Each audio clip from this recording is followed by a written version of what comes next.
Assalamualaikum warahmatullahi wabarakatuh. Selamat bertemu kembali di kelas Bahasa Indonesia. Semoga kalian tetap sehat dan tetap semangat. Sekarang kita akan membahas tentang menyusun teks pidato. Tetapi sebelum kita lanjutkan, Ibu sampaikan dulu tujuan pembelajaran.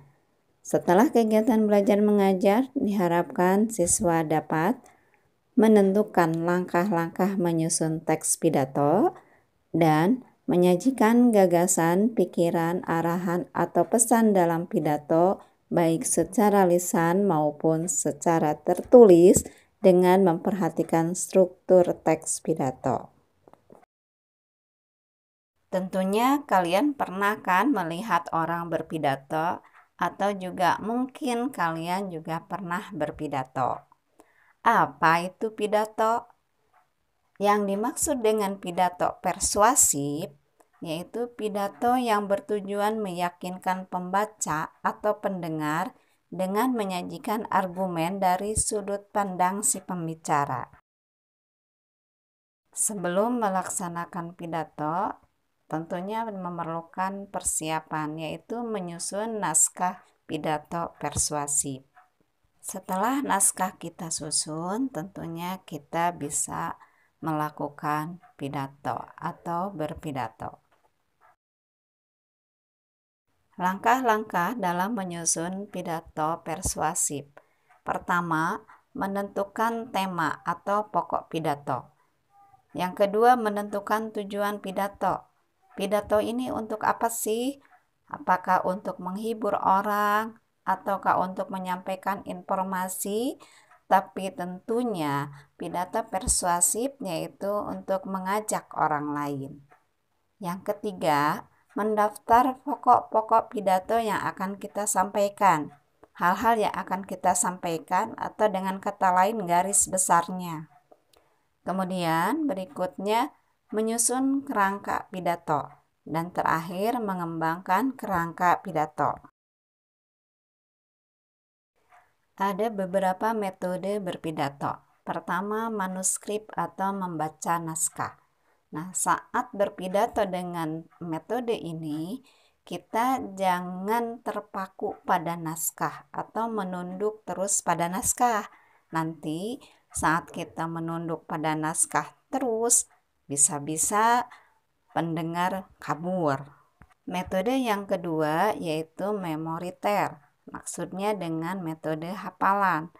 Kita menghafal naskah yang kita buat, kemudian disampaikan saat berpidato. Metode yang ketiga yaitu metode ekstemporan. Yaitu saat kita berpidato, kita hanya membawa catatan kecil yang memuat garis-garis besarnya saja yang akan kita sampaikan pengembangannya saat berpidato. Yang keempat yaitu metode impromptu atau pidato dadakan, yaitu pidato dengan tanpa persiapan. Nah, dengan cara ini kita harus pandai-pandai melihat situasi saat itu.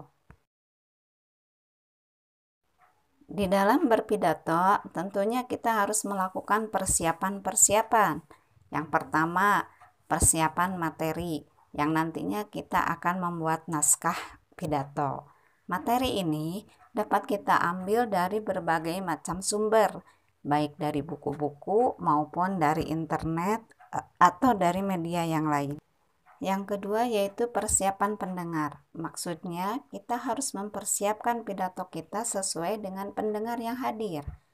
Apakah itu kalangan pelajar, teman, orang tua, ataupun situasinya seperti apa. Apakah acara ulang tahun, ataupun acara resmi, dan sebagainya. Dan ada beberapa aspek yang harus diperhatikan dalam berpidato. Pertama, sikap badan. Tentu sikap badan juga mempengaruhi saat berpidato, gaya, posisi badan kita. Kemudian suara harus lantang, jelas, vokalnya, artikulasinya jelas. Dan adanya kewajaran sikap, tidak perlu berlebih-lebihan dalam bersikap. Demikianlah penjelasan Ibu mengenai menyusun teks pidato persuasif. Semoga kalian bisa memahaminya. Sekarang tinggal kalian berlatih menyusun teks pidato. Sampai bertemu kembali di materi yang lain. Wassalamualaikum warahmatullahi wabarakatuh.